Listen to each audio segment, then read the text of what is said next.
Doctor, what do you say? How many homeless have you pulled up today? Good afternoon, ladies and gentlemen. Welcome to the Salinas City Council CDBG Housing Subcommittee. Today is December the 11th. It's now 5 o'clock. We call the meeting to order. We are going to open up with the Pledge of Allegiance. Will you please stand for the pledge? Councilmember Benito, please. Begin. With allegiance to the flag of the United States of America and to the republic for which it stands, one nation, under God, indivisible, with liberty and justice for all.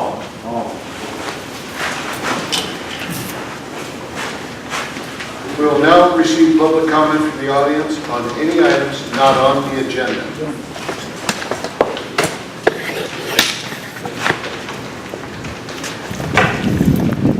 Good afternoon, Mayor Joe Benson, Councilman Gloria Del Rosa, Councilman Tony Villegas. My name is Ruben Cortez, and I'm the one that wrote you an email maybe about 2 weeks ago, and if I could refresh your memory, I can give you a copy of that.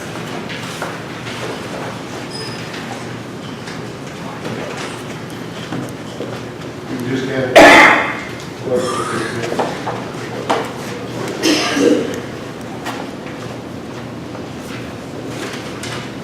So anyway, it looks like there was a snafu at the last meeting. The meeting was posted for Wednesday, November 14th. And actually, the meeting did take place on Tuesday, November 13th. But mistakes happen.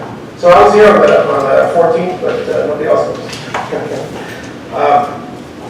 And at that meeting on the 13th, there was a presentation by Wes Irvin out of Citrus Heights, where, and you have copies of that presentation there with you. And it was recommendation number 8 that I have an issue with. Recommendation 8 states, automotive industries around Chinatown encourage replacement over time, 1-for-1. Personally, I have 30 years in the Chinatown area. We own our property in there. Most of it is automotive related. We own a hotel there, but most of it is automotive related. And what I assume that Wes kind of overlooked was that there's not really too many other properties in the city of Salinas where automotive is zoned where we can move to. I looked at the map. Currently, there's about 9 properties that are automotive related. And I submit to you in my handouts there a snapshot of what commercial property is available in the city of Salinas. Not one automotive property. So my ask is this: can the city take a look at that recommendation and see if it's feasible, if it makes sense? If it doesn't, can we have it stricken from the new Chinatown plan, the 3rd plan? So if it doesn't make sense, it's something that can be written into the plan. Been there in Chinatown for 30 years, have a significant amount of investment, and to move automotive out of the area, how we recommend in a span of 1 to 3 years, I don't agree with that. It's very long. Thank you very much. Thank you, sir.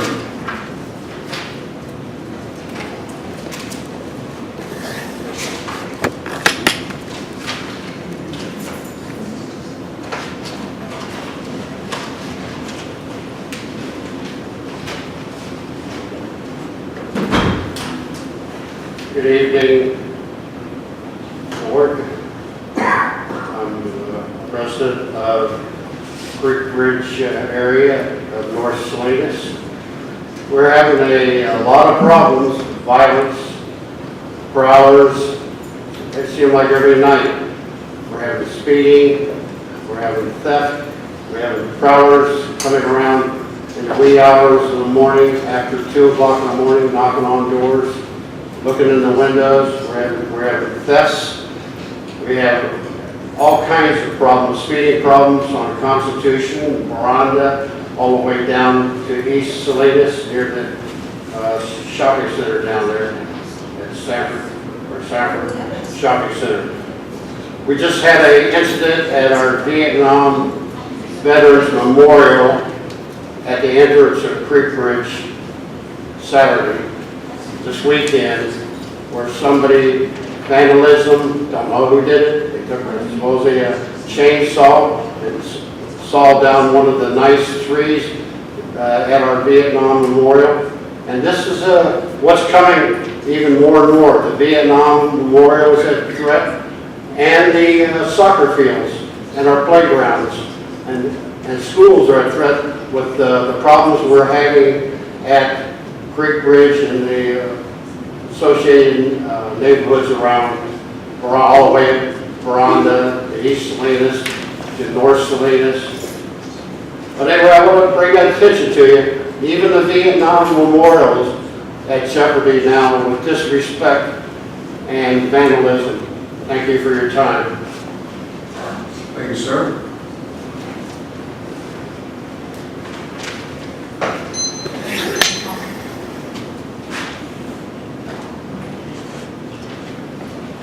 Mr. Mayor, council members, I'm here once again with my favorite subject, which is accessory dwelling units.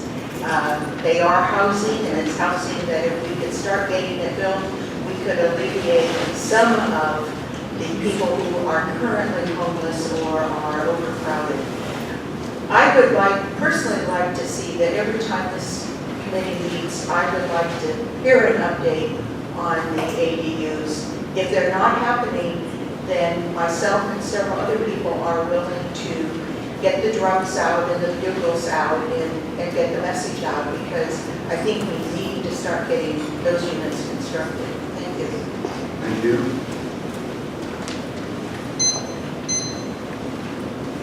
I'd like to know, good evening. I'd like to know what went on in the October, I think it was December 11th meeting that you were meeting with the growers on the H-2A visas. I understand that they needed help with housing. We don't know what was going on. It wasn't open to the homeless. As you know, I'm very concerned about the strawberry growers. They're causing a lot of the problems in Salinas, all the overcrowding, all the people living in all the cars. A lot of the problems that we're having in East Salinas has to do with the strawberry growers and the berry growers. Again, I've said many times, this is a very meticulous job to pick one strawberry at a time, and they need a lot of labor force.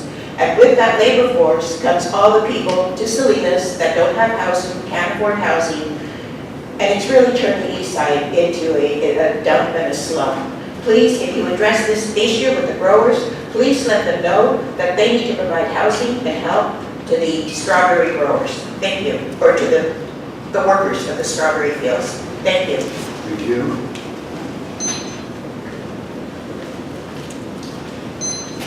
So, no one else will close out? We're not the approving. Sorry, I'm coming from the side, apologize. West Salinas resident, president of Salinas, Monterey County Homeless Union. Still curious about the RV ban and how that actually melds with housing and affordable housing, because some people, and then if you also think of Martin versus Boise, which came out a couple months ago, then I'm not even sure if the public spaces, it might have to be rescinded. So you might want to try looking into that as well. Just try to accommodate people, the harmless, as opposed to the stereotypical homeless, which we prefer to hate. It's just about including and scaffolding and letting them be reintegrated into society at the affordable of where they're at. Of course, we don't want to spend any money on them, so just a piece of dirt is all I'm really asking for. And I know there are people in the community, there's plenty of vacant land available. If a warehouse was offered, of course, people would take it.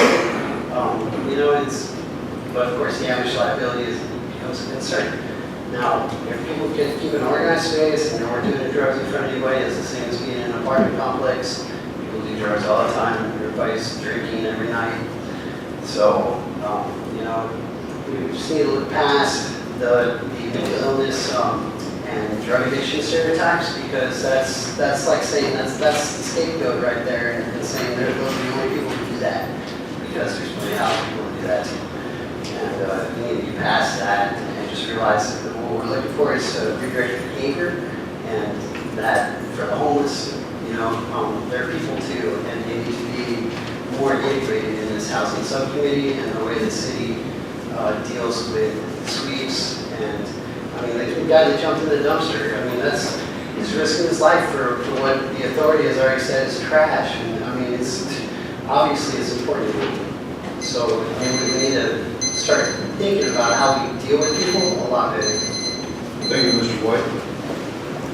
Okay, no, we don't go in that line, I can see that. Someone talk about closed public comment. We're Online. say something because I didn't hear. Go right ahead. Hearing and word. Fires coming in the dead of Back Street. There's been people staying in there for as long as I've lived out in the Allen South.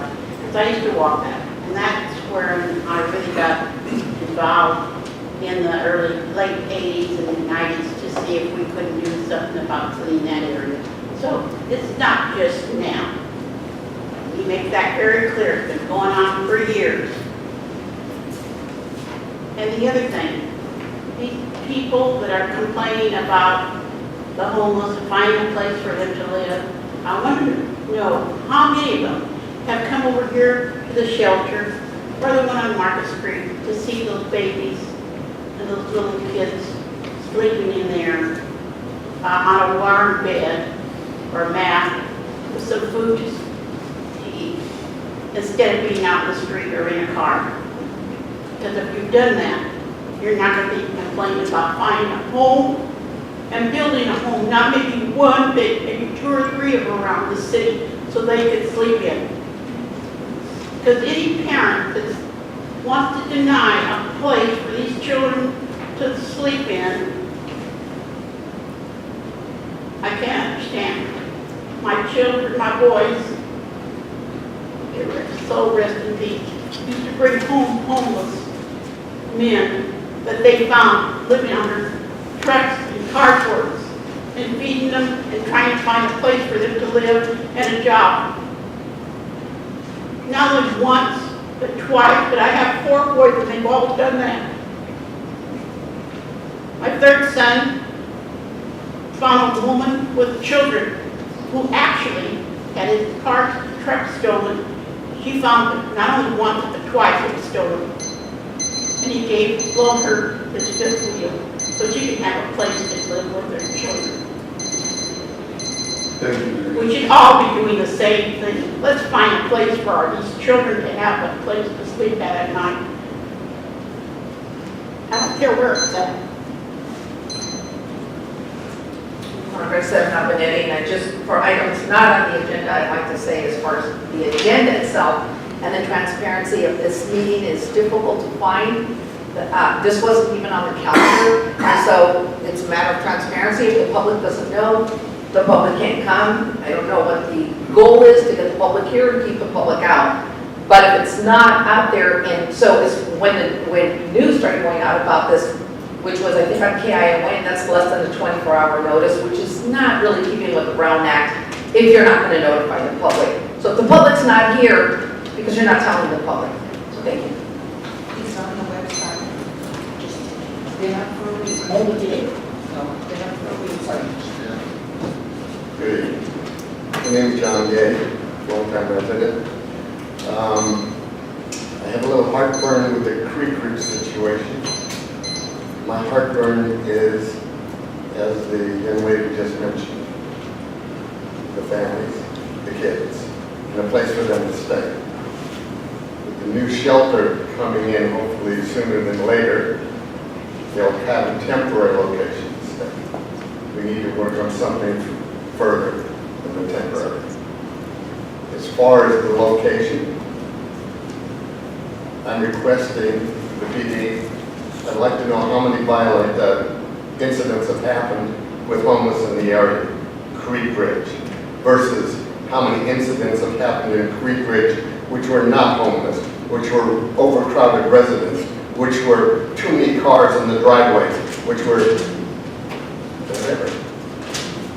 We need to address a whole bunch of factors before we start picking on one group of people. I take a homeless guy to my house to take a shower because he stinks. We need to come up with something for people so they homeless can take a shower, for crying out loud. even if it's a sink bathroom, we've got to do something for them, okay? They're human beings. Some are in a situation because they brought themselves there. Some are not. So please, let's do what we can to help them. Thank you. Thank you, sir. We'll now close public comment. We're going to go to item number 4. We're going to receive updates from the Community Development Director, CDBG staff. Item number A is the Homeless Energy Aid Program HEAP. Megan, you're up. Good evening, everyone. I just wanted to give a quick update. It's really heartwarming to hear so many residents that are concerned about the homeless and some of the situation that our homeless in Salinas are facing. And I'm pleased to say that the county COC Continuum of Care, which includes Monterey and San Benito County, have been allocated roughly $12.5 million from the state. This will be going through the Continuum of Care. There was a leadership council meeting this past month, and as a result of that, this $12.5 million was allocated. 10% was set aside for services. 10% was set aside for rental assistance and subsidies. 65% was set aside for capital improvements. 10% for homeless youth set aside, and 5% for administration. The funding too was further broken down between San Benito and Monterey County, with San Benito roughly getting about $2.5 million.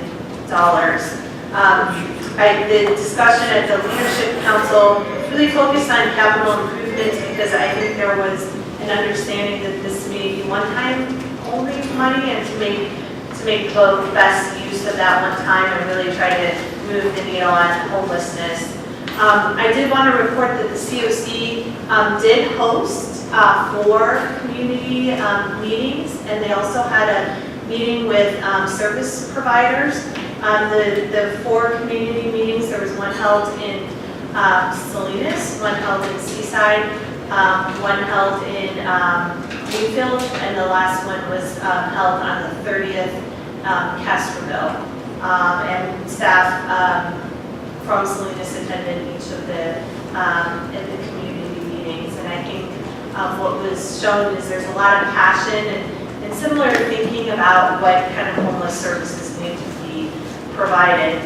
It is expected that the application, the COC hopes to submit the application soon, and they are going to be creating a notice of funding availability and an RFP process for folks to apply for funding, including the city and county would apply for the shelter. That's it for the HEAP. Council members, do you have any questions on this item? Not a question, but for the public that's here today and hearing, can you kind of just tell us, real short, what is continuum of care? What does that mean, all this different percentages that are going to help? Real briefly. Yeah, so the Continuum of Care is the organization under HUD that is to coordinate homeless services and HUD funding across a geographic area. In our case, it's Monterey and San Benito County. The Continuum of Care Administrator is the Coalition for Homeless Service Providers. So some people may know the Coalition for Homeless Service Providers. And they are the ones who will be administering the HEAP funding. So how is that going to help our homeless program? Yeah, so I mean, it's additional funding that $12.5 million that we didn't have before, and it allows us to do emergency aid programming and think out of the box. A lot of times, the funding has a lot of requirements on it, and it makes it not as flexible as we'd like. So this funding, there is of course some regulations, but it's a lot more flexible, almost like CDBG for homeless. And so we can use it for capital improvements, which is unusual because a lot of the funding typically is for services only. And I think that's why the Leadership Council decided to spend more of it on capital improvements. Thank you. Any questions, Council? As far as when we're going to find out more of the details, would that be posted online for residents so they can look on and see what exactly the details are of this plan? Yeah, I mean, the Coalition for Homeless Service Providers, I would encourage people to go onto their website. We are, even though we're not in charge of the HEAP funding, we do try to post information. And I know that they will post the application, the RFP request for proposal on their website. And certainly everything that we try to do, we post as well. All right. And when do you expect an answer as far as the award for this HEAP money? Yeah, so this is interesting funding because it's not really competitive. We have this funding set aside. It's just that you have to put in an application to get the funding. So the funding is pretty secure. The Coalition for Homeless Service Providers is looking at putting the request for proposals in January. So hopefully by February, the announcements are made of who will receive the funding. Okay. Thank you very much. Thank you, Mr. Mayor. Thank you. I have no questions. Is anyone in the public who would like to comment on this item? Microphone's open. Please walk right out. Bill Harris, resident of Salinas, Creek Ridge area. On this HEAP, the Homeless Emergency Aid Program, how much of this 12 million are actually going to come to Salinas if you start this project over by the Natividad Hospital, Vietnam Memorial, and 2 locations in that area on East Laurel? I understand that the Monterey County, or not Monterey County, Monterey City, they want some of the money. The meeting I went to about 2 weeks ago, you know, the Monterey County supervisor, Mary Adams, gave the idea that they were going to get some of the money too for Carmel and Monterey area. And these meetings that they've been to, education and quiz programs that accumulate information. Now, we couldn't talk about location. They said no talking about location. Here you're telling us that you're going to get $12 million, probably $6 million is going to go to the infrastructure. Where's the money going to come? $1.5 million, $2 million a year for support. I know you're digging into all the grants and everything. You're getting a steady flow of money, but I'd like to know how much money is Monterey City going to get? Or District 1, or District 2, or District 3, or anyway, that's my question. Thank you, sir.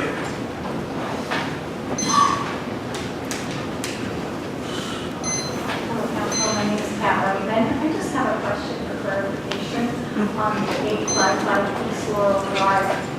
On the parcel map, it's specifically assessed for the soccer field. It's not assessed at any of the parcels, but that's the parcel. I'm just curious, is it the soccer field that we're talking about? Or that, I have the assessor's parcel map and I also contacted the city and it's the soccer field. No, it's not. Megan will speak to you about that, but the answer is no, it is not the soccer Okay. field. Whoever's told you that. No, the assessor's parcel map. Okay, thank you. On the other side, but it's.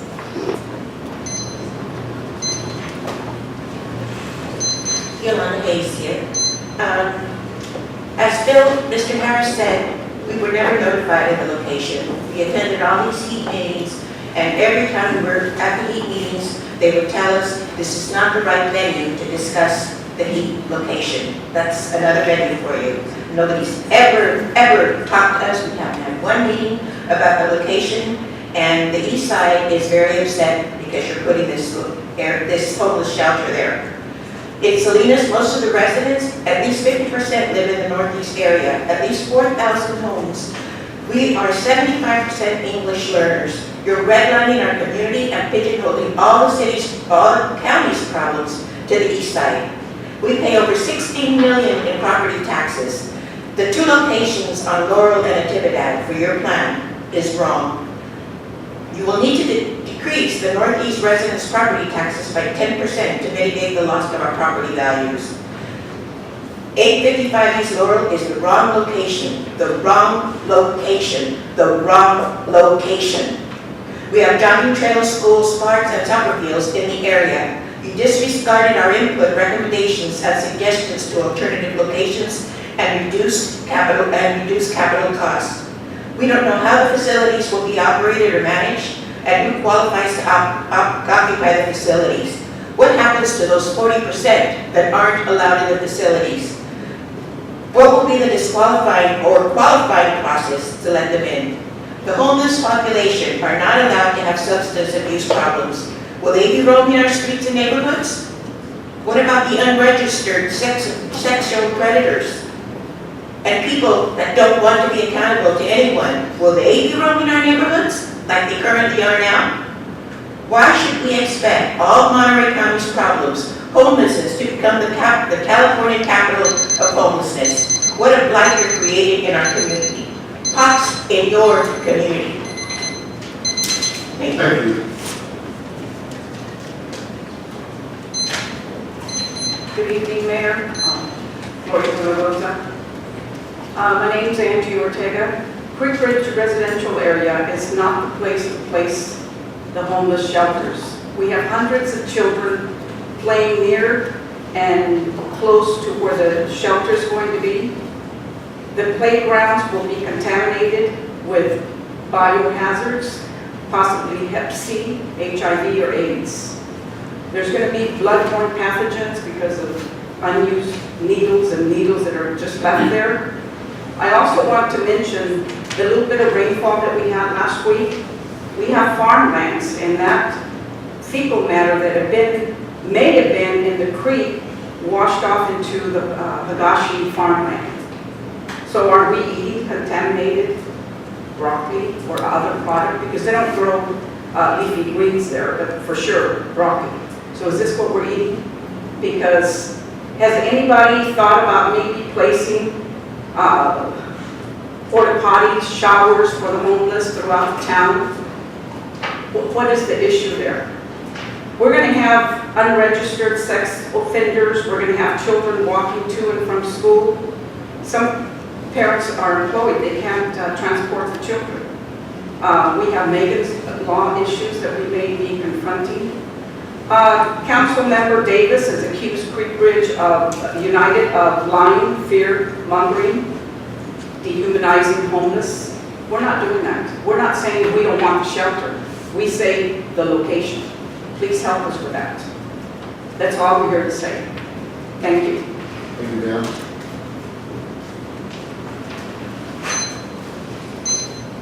Good afternoon. My name is Sandra. The reason why I'm here today mainly is because 65% to not services would be the other way around, 10% for whatever other reason, and 65% of the money for services that are needed in the community. What are you guys going to do? You're getting money and you just wanted to throw it away? Because that's what you do if you put a temporary shelter. So I think the problem is here that the homeless are not getting the services that they need. So 65% to be destruction and 10% of this money for services? Really? What you guys are thinking of? Do we have a bunch of people warming shares over here only? Because apparently that's what you guys are doing. Our community needs people that wants to do better for them. Not better for themselves. For our community. I'm pro-homeless because I go there, I help them out. It doesn't make any difference what I do. It makes a difference what you guys can do. If you're getting $12 million, yeah, let's go get it, spend it. Understand that says, not on buildings. A temporary building, what are you going to do with a building if it doesn't work out? What is going to happen with the money? When are you going to have this opportunity to get this money for services that are required right now? the East Salinas community has enough to deal with right now. They always have. If you ever walk Del Monte, Garner, Orchard, Pacific, all those streets at night, you'll be scared yourself. Don't bring any more of it for us. We tired of having to survive. We tired. I work 12 hours a day in order to survive. Thank you. Yeah. Quickly, Mr. White. Hi, I'm Wes White, I'm here, Salinas resident of Salinas on Monterey County Homes Union. With the HEAP funding, that's, even with this building and the transitionary housing, you're hardly going to take much of a bite, more than 5–10%. What are we doing with the rest of everyone who's going to remain outside? That's my primary concern, is trying to get people inside, or at least not being accosted throughout these sweeps. It's pretty easy to legitimize people and connect them with services, and then once they're connected, letting them stay where they're at, so that way we're not trying to find them when we finally have housing for them or something. You know, and actually, hey, you're next. Well, let me go find them. We need to be able to find them again. So this has got to be a part of the process of connecting people with services and allowing them to be at a place, some sense of normalcy. You know, we had tents by the garden. There was 40 tents in there. They were all set up in a row. All the trash was okay, 3 months, no police presence at all. Everybody was able to contain themselves. And, you know, it's doable. It's real easy. Just getting people to behave is all we're really looking for, is redirection. And that's free, more or less. I mean, just the threat of saying, we'll kick you out if you don't behave. And 2 things is just keep your space organized and don't treat drugs in front of anybody. That's, you know, I mean, people do stuff inside their house all the time. And drinking is one of the biggest commodities of sales tax that we get. So, you know, it's pretty obvious that the drug problem is inside the house much more than outside the house. You know, we need to take a better look at that. And repeal this RV ban. And the shopping cart thing, you know, I know it's all to offset costs, so that we can have an addiction doing cleanups. And that's not healthy. As a city, as a role model, as an authority figure, we got to be authoritative, not authoritarian. And that needs to change. Thank you, sir. Seeing anyone else, we'll now go to item B. Trying to be polite to anybody else who might want to speak. Margaret Benetti, for the record. So, you know, I'm opposed to this project. Not because I'm not a humanitarian and don't care about the community. I care very much about my community. I have been here reporting many other times, discussing other projects that have been placed in areas that are highly densely populated with people of color. And again, this is the same thing. Yes, people of color. So as the time that I have opposed putting a prison on the very same site. Yes, a prison in the middle of Salinas. So this is a community that already has a county jail and it has a juvenile hall. Mayor, do you have a county jail and a juvenile hall in your neighborhood? I think the answer to that is no. So treating people as if they're heartless and they don't care about homeless is the absolutely, it is not true. This is part of the east side has been in a redevelopment zone area, which was taken away by the governor of the state of California because it was seen as a slush fund and monies were not being used properly. And so we are asking you to use these monies properly. There has been lack of notification that has gone out to the community. Was the community notified? In Spanish, utility bills have been used in the past by others who really want to be transparent. I heard that there were 4 meetings that were conducted regarding this. One in Salinas, where? And did the group, and you know, and all respect for Megan, she's doing her job, but maybe she's just not familiar with all the different stakeholders, which are right across the way there, which are businesses, which are all these places where the homeless go when they are thrown out of, because you have to leave by a certain time and you cannot come back till the afternoon. And they're going to stay in the vicinity. Not only that, but homeless have a tendency to go and take shelter underneath trees. And that's horrible. But that's what's happening here. This site is being planned right next to a soccer field at the mouth of a river, and it almost seems like go feed into the river, but the stakeholders are not being heard, so I will end it on Thank this you. one Your last time is thing, up. which is, imagine what could go Margaret, wrong your time is on up. a project and take every step necessary to avoid the things that could go wrong, and that's not I'm happening gonna here. tell Thank you you very your much, time is Mayor. up. Thank you very much, Mayor.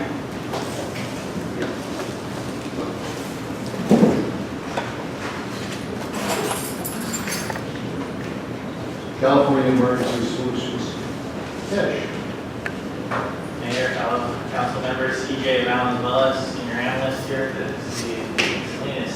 This is a completely different funding program, California Emergency Solutions and Housing Program, also known as CESH, in which the city was designated the administrative entity for this CESH funding for the COC by the Leadership Council back on recently though, on September 26, 2018. And recently, the city of Salinas submitted an application to the State Housing and Community Development Department on October 15, 2018. The total funding expected for this grant here is just a little over $1 million, and hopefully will be, according to the last that we spoke at the state, which was actually earlier today, they anticipate that they'll be issuing awards by the end of December, so we should be hopefully hearing in the next couple of weeks, and hopefully good news that we are awarded this funding. We had brought this item to the subcommittee prior, so this is just an update, so there's nothing new if you're familiar with this funding source. We had talked about these proposed activities to include a Chinatown and downtown pilot program, which could include, but not be limited to, rental assistance, housing relocation, stabilization services, flexible housing, subsidy funds, operating support for emergency housing and intervention. This funding has a lot of extra flexibility rather than some of the other prior, like state BSG and so on and so forth. So hopefully we can use this and maximize it and leverage it to have the greatest impact in these particular targeted areas, should that be the desire. And so, as always, I just put a footnote at the bottom of the slide. Although we're anticipated to get awarded by, or notification of award by December of 2018, according to the state, there could be, how the state sometimes there's some delays. So, and also, I just also want to put a footnote on the HCD ESG funding. There could be some delays on that too. We're really subject to the state on this. So this is just a quick update. So that's all for this one and this item. Questions, council members? Anyone in the public want to comment on this? Yes.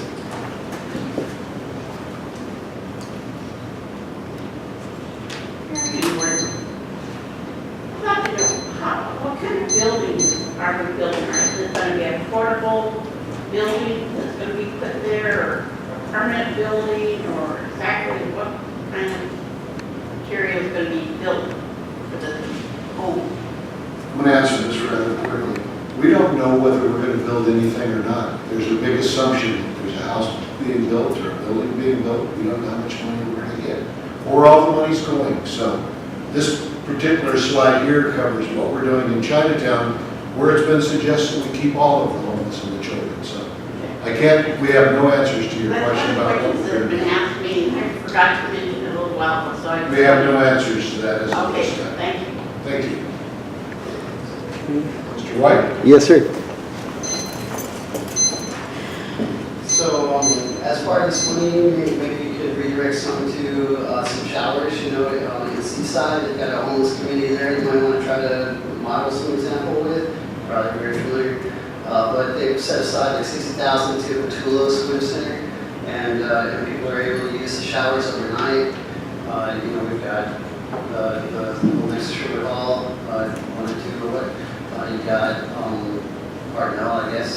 There are places and you can spend money, and if you respect people, I think people will respect those opportunities and privileges as well. And that could be part of our vetting system of getting people connected with services. They have to be connected with services to be able to use the shower. So it could be a win-win, and people are making money doing that. sir.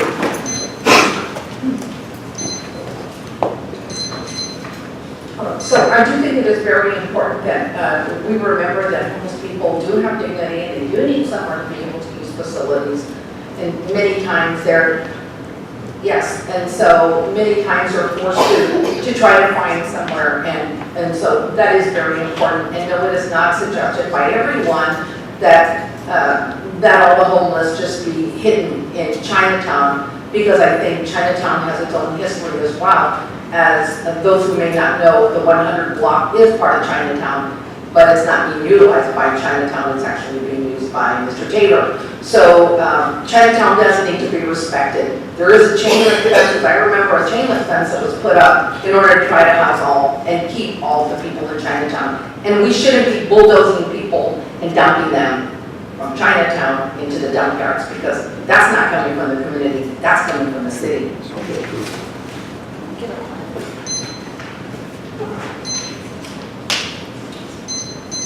Bill Harris again, Creek Bridge resident, Salinas.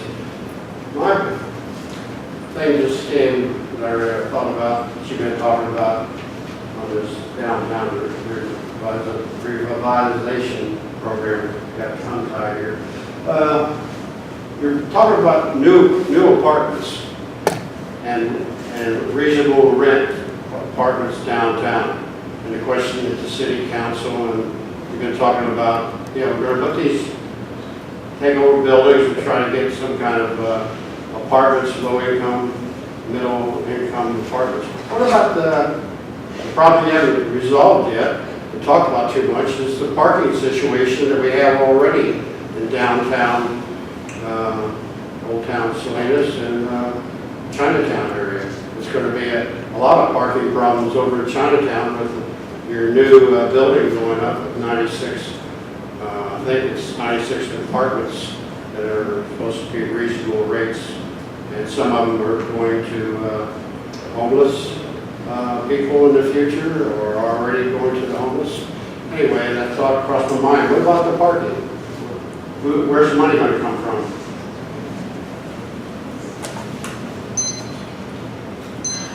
Yolanda Hayes, I'm just, something was run by me, and it was that the Victory Mission has been planning to put 175 beds in Chinatown for free to the city, yet we've not heard anything of that. All we heard was that the city wanted that plot of land for big money. So we'd like some clarification on that, either with a meeting or bring it up somewhere, but that's what we heard, that the Victory Mission wanted to plant 175 beds in that facility, free of charge to the city. So big money wants the land, and the city's saving it for big money. Thank you.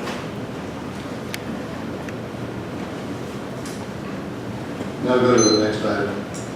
Next item is regarding our fiscal year 2017-18 and 18-19 substantial amendment.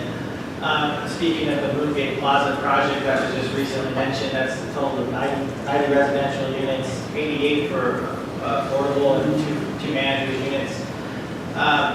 And the Moongate, as you're aware, is about a $42 million project, and that has multiple funding sources, which include federal and non-federal funding sources. And particularly the city has utilized some of our CDBG funding and home investment partnership funding. And CDBG, for the members of the public, stands for Community Development Block Grant. That's a federal funding source that the city gets through our entitlement formula process. So the situation, what we're proposing to do is to deallocate up to $900,000, a little over $900,000 of CDBG funding. The CDBG funding, this $900,000 is earmarked to specifically fund the first floor, which is specifically for commercial retail, non-residential. That's the non-residential portion of the development of the building. And then the residential units will be above. So with CDBG, that comes with, when you're funding a project with CDBG funds for commercial retail, that comes with job creation retention requirements. Typically, it's about one job that has to be created for every $35,000. So when you look at $900,000, you're looking at between 25 and 27 jobs that have to be created and retained. And so we've been getting an increase in home allocation. You know, last year we got an increase in our federal home allocation. And so the proposal here is just to simply deallocate the CDBG funds and replace them with home funds. And home funds create a lot more flexibility in the format that they can be used for construction dollars right into the project, and predominantly for the residential portion. So no job creation requirements, so on and so forth. It's easier, from a standpoint to meet these requirements from the construction standpoint. And so the proposal, we're fully funding the project. So by the way, I just want to make that clear. All we're doing is proposing to swap the CDBG with the home to increase, the funding for construction purposes and reduce or eliminate the job creation, which in talking with the developer mid-pen would greatly relieve some burden off of them too.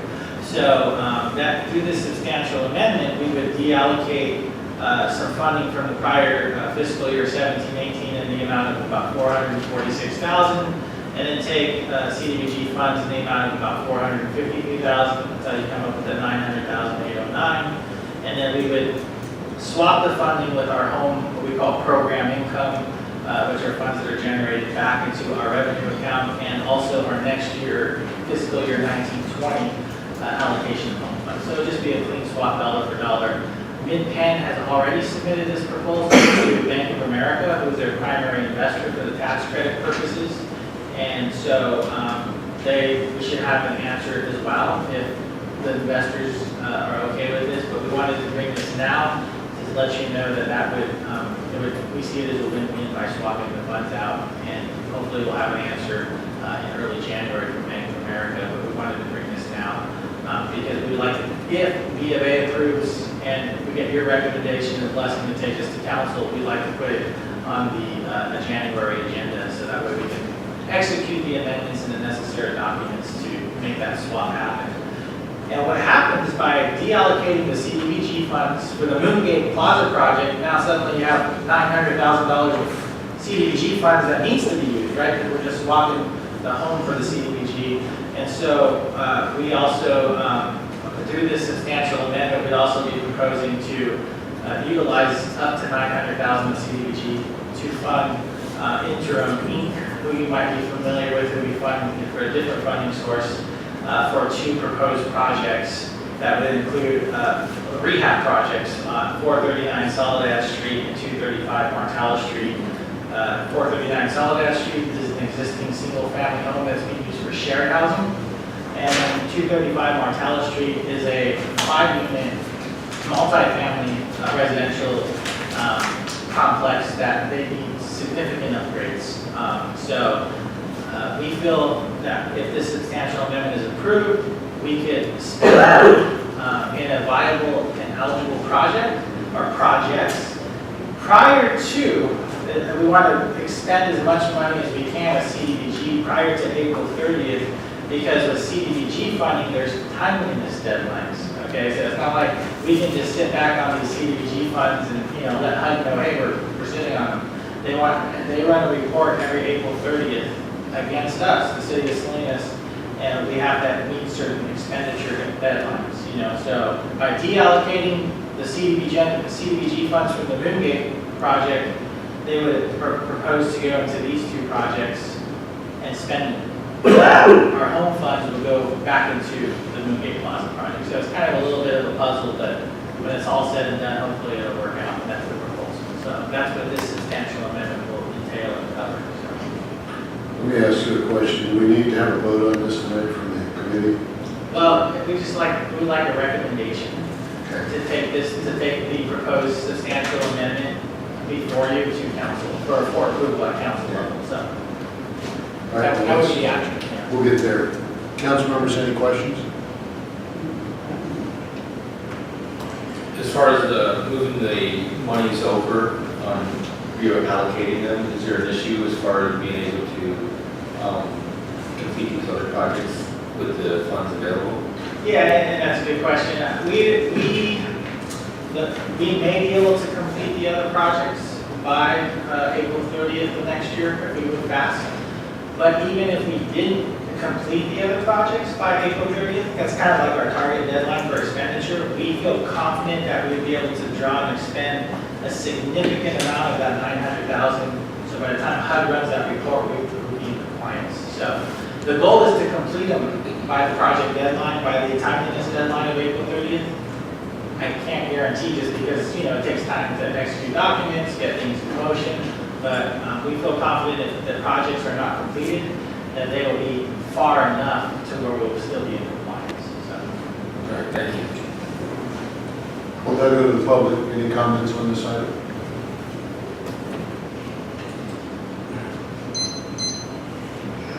Bill Harris again. A question comes to my mind, what's going on in Salinas with the stack and pack going up, trying to put housing units in, single-family units in, and apartments up but not out.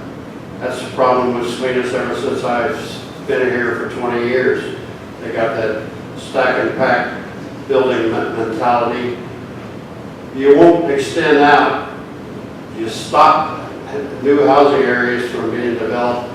The county, the land watch of Monterey County, over and over and over. You're always talking about building within the city. The roadways can't take it anymore. What's been happening in the past 5, 7, 8, 10 years? Look at our roadways, our infrastructure, all the intersections, North Main, South Main, you name it, East Laurel, Rotunda, Blanco, or wherever. It's all traffic jam. And you're talking about building within the city with all this fund grant money. I'm just wondering what's going to happen to our roadways and people trying to get around to work and shopping and going to school, safety. Thank you for your time. Sir?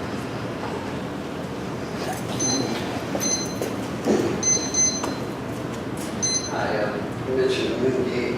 I started thinking about after the Moon Gate apartments are up and operational and pretty well ready to be occupied. What's going to happen down there along the block? I mean, are people going to be allowed to remain there? Are they going to be said, well, you can't stay around here anymore, go somewhere else? And basically go outside the city limits. Somewhere we won't bother you. And that's been mentioned a lot. So there's definitely a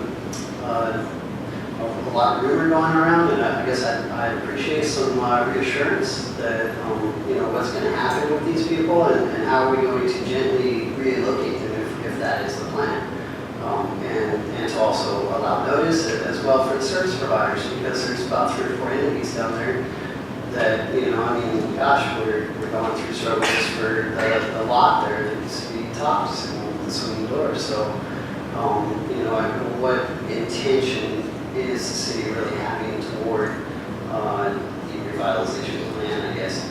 And I think I pretty well know that, well, it's to generate more tax revenue. So, out with the old and in with the new, and that is concerning. So I just like some reassurance of a direction, a statement, outward expression, to create some dialogue, something, announcement. What are we planning to do with these people in the next couple of years once the Moon Gate goes up? I'd like to know that. Yes, sir. Seeing no one else, we'll close this and bring it back to the committee. I'd like to make a motion to approve staff's recommendation to take it. Second. All those in favor? Aye. Thank you. Get your direction, go to the next item, please. Yep. Next item here is a 2019 Monterey San Benito County Homeless Point Time Count. This is, some of you are familiar with this. The point time count occurs every 2 years. And so fast forward, I felt like we just did it in 2017, but here we are, it's upcoming.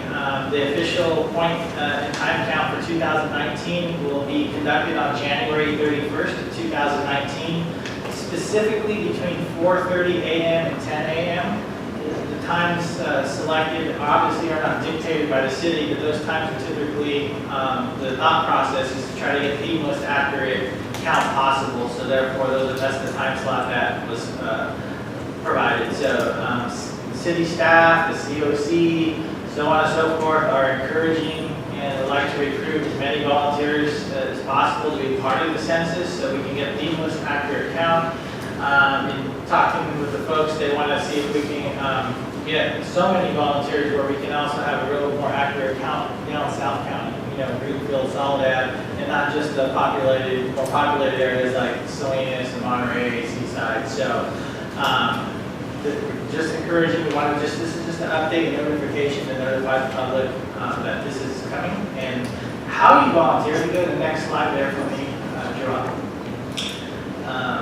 How you volunteer is for those I'm going to leave it there. If you want to pause there for a second, just for a couple seconds, you can sign up at www.surveymonkey.com/r/Monterey-PIT-2019.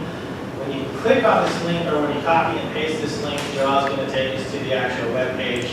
And the way you can volunteer, or if you have folks, if you want to send some information out, folks can get involved. Once you click on that link, it takes you to this here, and this is where you can sign up. You can put your information, your name, your contact information, and then you will get notified on the next steps, if you want to be a volunteer for this upcoming point in time count. So we just wanted to notify members of the public, as well as the subcommittee, that this is going to take place, and this is how folks can get involved. So thank you, Joel, for taking back to the PowerPoint there. And that's this item. That was just a quick update on that. Questions, council members? CJ, when will the results and the numbers be in as far as after this census is taken? That's a good question. I don't have that actual deadline or timeline as of right now, but that's something maybe in our next subcommittee meeting I can have that information. So, yeah. Thank you very much. The other question is, it's going to be on the same methodology that they used back in 2017 to do this one coming up? As far as like the way they calculate the formula, I believe, from what I've been told so far, it's going to be the same methodology as far as the way how the calculation is comprised of. So I haven't heard anything as far as any of the changes. Okay, thank you. Now go to the public for your comment on this.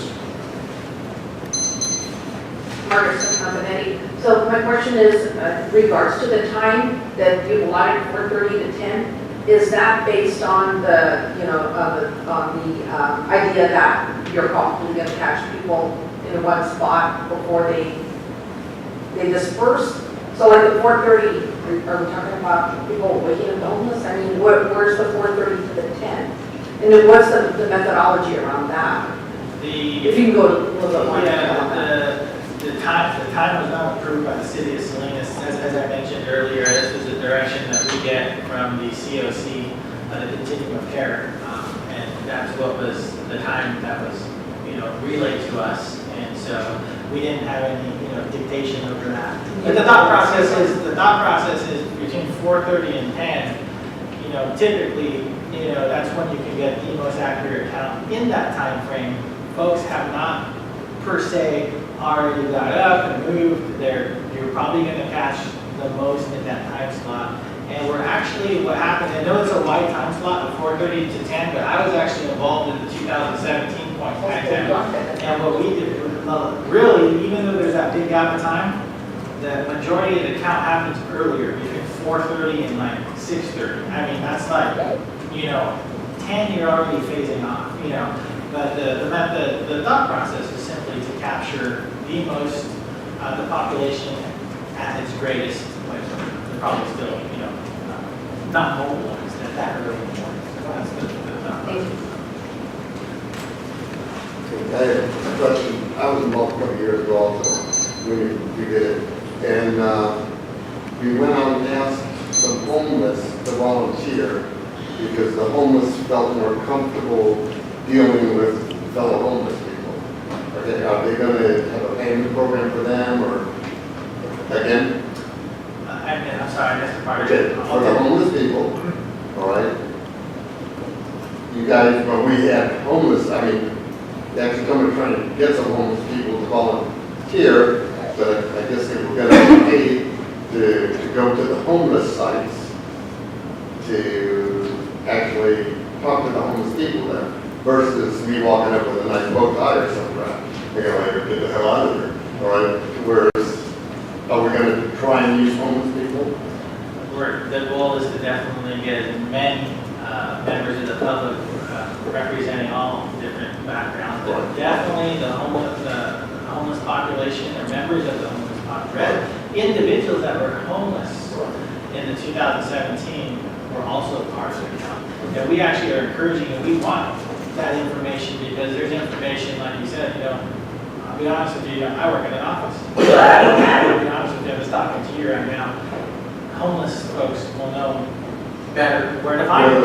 Exactly. So we definitely want to encourage the homeless community and population to be a part of this account. However, I do want to clarify this is a volunteer basis, but we're not paid from what I've been told. So, but we definitely want as many members of the public involved in this. I actually had maps done up of locations that I know, despite again previously working in the county, where they actually set up lots. A lot of it's been moved around because everybody did move around.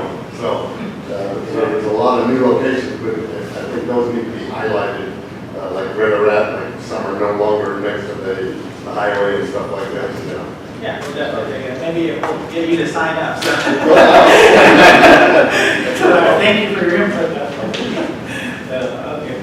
Thank you. Seeing no one else. Sorry. Sorry. Sorry about There's a that. volunteer. Run up.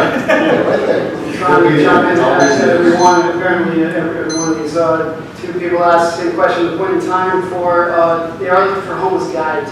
So if you are outside, they will pay to do that. And Coalition of Service Providers is 833080, and just say you want to be a homeless guy, how do I be one? And so yeah, they will, those are paid positions, $15 an hour, not too bad. Also, I was thinking with that, I'm trying to do more than just a tertiary deal. I've brought this up before. I want to do the HMIS, I want to connect people with services. Nobody else going to do it, I just want to do it.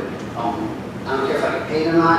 I need to be trained so that the data that I collect is able to be inputted.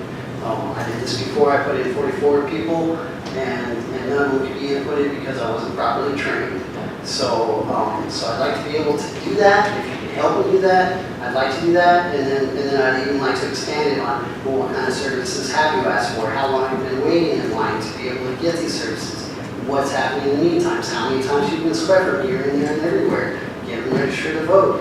And then when they are swept, they actually have to, re-register. And then there's a paper trail on that. And then the Martin versus Boise thing. I mean, if they've got organized space and they're not doing drugs in front of you, then you should stop right there. If you keep on going, then you should have those storage bins ready and just full on more than a dumpster, because people's property is valuable to them. I mean, this is we're a tool-based society. You need clothes and you need stuff that you're not going to use during the day. Nobody carries their bathtub with them. Nobody carries their dresser with them. I mean, we need stuff. And the easiest way to do that is just let people be where they're at. Legitimize them, identify them, they're harmless, no problem. I'm going to go get the bad guys. You're not bad. That, just set them up as an apartment complex. That's kind of where I'm going with this. And be able to survey them, connect them with services, I think would be a great first step. Thank you, Wes, and I'm sure that CJ will hunt you down and put you on the list, sir. oh, I'm already on it. All right, thank you. Thank you. That's all I have for that. All right. Employee housing.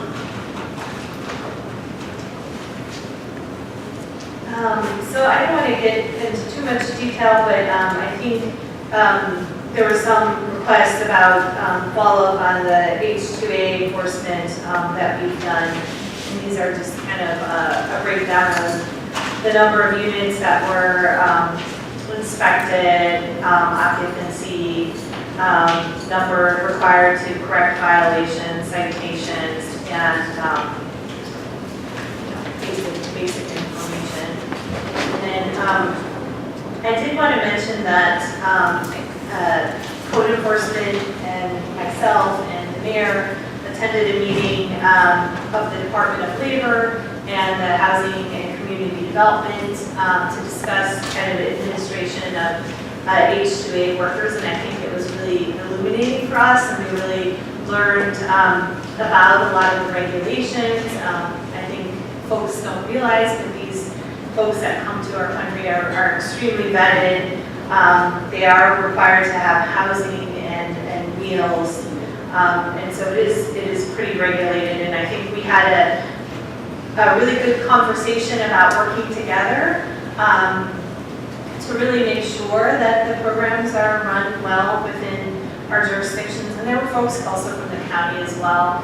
And we are, after the proposed moratorium on H-2A workers, I think there was a good direction from the city council to go back and start talking to some key stakeholders and see if there's legislation that we could recommend that both balances the neighborhood residents' needs and also the needs of the workforce in a way that makes sense. Because I think we all fundamentally believe that sensible legislation can accomplish two ends. It can preserve neighborhoods at the same time, providing a critical housing need. So we're just in the beginning, and I'm sure that the public will have an opportunity because legislation requires public notification, and obviously we'd be going to city council to have an opportunity to weigh in as we move forward. And as we do, we do post a lot of things on our website. And the adaptive reuse ordinance is a good example of that. And that's it for employee housing. Any questions, Councilor? No. We're done with the public. Any comment on this item? Bill Harris, yeah, I know the city council just covered this, about what the effects in our neighborhoods all around farm, agriculture, businesses. They're buying homes and using it for their 2HA program. And our neighborhood's being affected, and you were going to vote on it here, what, last week or a week before, about limiting the number of people that can be in a single-family home, and it's affecting our neighborhoods all over Salinas, especially in the northeast area. We're having 6, 8, 10, 12 cars at one house. No matter, I know that the city's working on regulations, how many people are supposed to be in one house, but they're buying homes, single-family homes, and they're becoming residential motels. Cars are being parked on the driveways, 4 cars in one driveway, they're parking on the lawn, they're bringing in their trailers, trucks, looks like out in the farmland in some of our neighborhood streets. What are you doing about it? You kick the can down the road and put this hold on how many, limit on how many people can live in a single family home. You kicked it down for early part of next year. But that's the way I understand it. This is destroying our neighborhoods by not controlling the amount of people living in one single family home. I've seen homes, 8, 10 people, and they rent them for short periods of time. Not only to the farm workers, people traveling through the area. Thank you very much for your time. Thank you, Mr. Harris. Yolanda Hayes. This is what I was talking about, and I just heard a couple of weeks ago that the growers, the agriculture business, do not know where these people live. They don't know how they live. And I think it would be a good idea if the city took a bus and took them out to East Salinas or Monterey or throughout Salinas and show them what they're doing to our community, crowding all these people into one home. And they need to do something about that. They need to know that this is happening, that even though there's such a good business for our city or our county, they're still causing this problem of poverty in Salinas. So I would like them to take a tour and show them exactly where they live. I'm sure you've seen where they live. They live everywhere, and wherever they live, there's tons of cars. So if you could give them a tour, I think that would be really good. Thank you.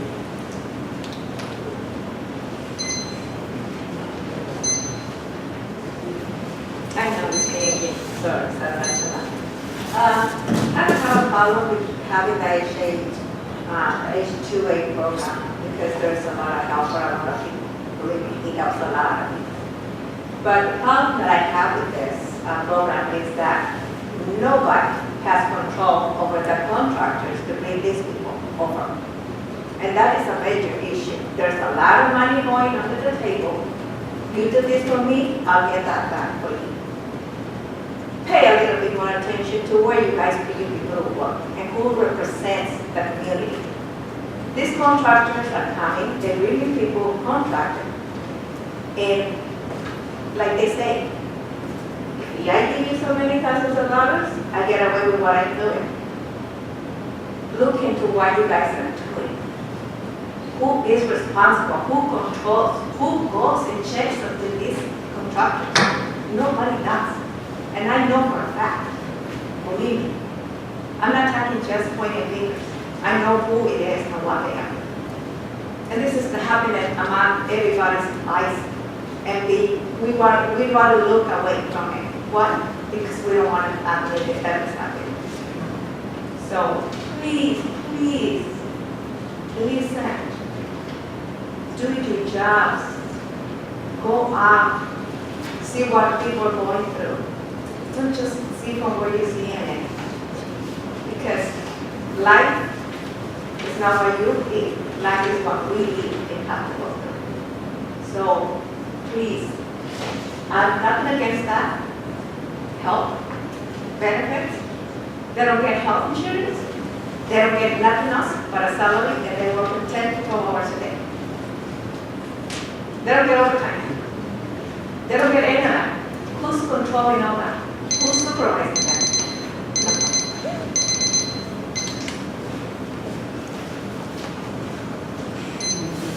I don't know anybody that isn't in support of providing housing for farm workers because they absolutely need it. I come from a farm worker family. I've worked in the fields myself. I've worked in strawberry, and I even worked at a time when it was illegal for somebody, a young child, to be working in the fields. And housing has always been difficult.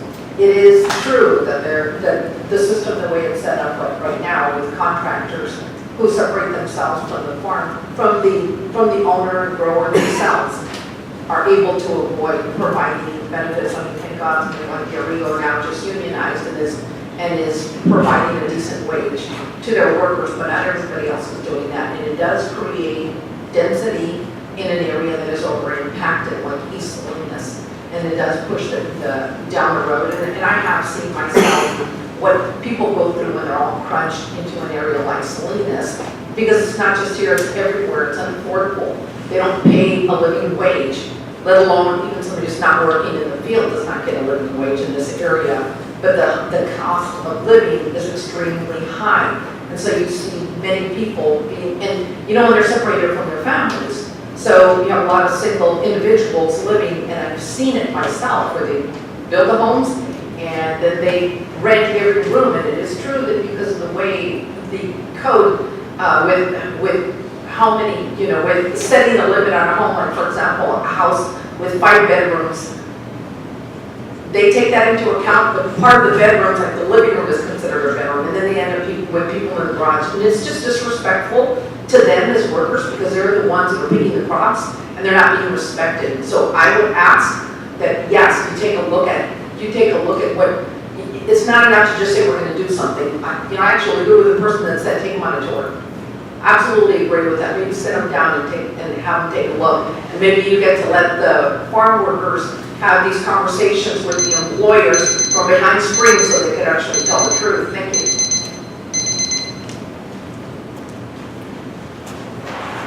Seeing no one else, I'm going to comment on this employee housing issue. Yes, we had a meeting today with the Farm Bureau, the Growers Exchange, with several farmers, a couple of labor contractors, and we discussed the issue of H-2 workers. H-2 workers go through a process to arrive in this country. They have to be vetted, they get fingerprinted, they get a better background check than most of our neighbors. If they're criminals, they're not allowed in this country. They're brought here to work. Starting next year, they're going to get a 17.6% pay raise, more than any other. It's going to cost a lot more to have a farm worker in this country. They have met with us and we have discussed housing, and the issues. We are addressing every one of them legally and forthright. They're obligated to provide them with food and transportation to and from their work. And there are issues, and these are controlled by the federal government and the state government. We are given the regulations to obey and follow. I always love when people say we should make them go away. So several of the issues we brought up is, one of them is, there's going to be education on H2A and who they are and what they are, so the public knows. And whether you like it or not, they shop in our city, they go through different parts of the community, and some of them do have health insurance, not all of them, but some of them do in fact have health insurance based on which company they work for. So the misconception that they're dumping these people into our city is not true. Currently, in South County, one of the farm labor contractors has 900 H2A workers. They built a place in King City right in the middle of town, and a local person opened a restaurant there who has now become one of the most thriving restaurants in King City because of those horrible H2A workers that I've heard people describe and how neighborhoods are ruined. It's like everything else. We have bad neighbors and bad players.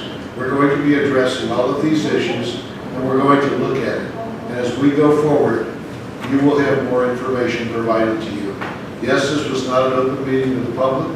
We had some very direct and honest conversation with these individuals and told them that we will make them obey the rules that are safe in this community. So that's what we're doing on the housing. It's not something we've kicked down the road, Mr. Harris.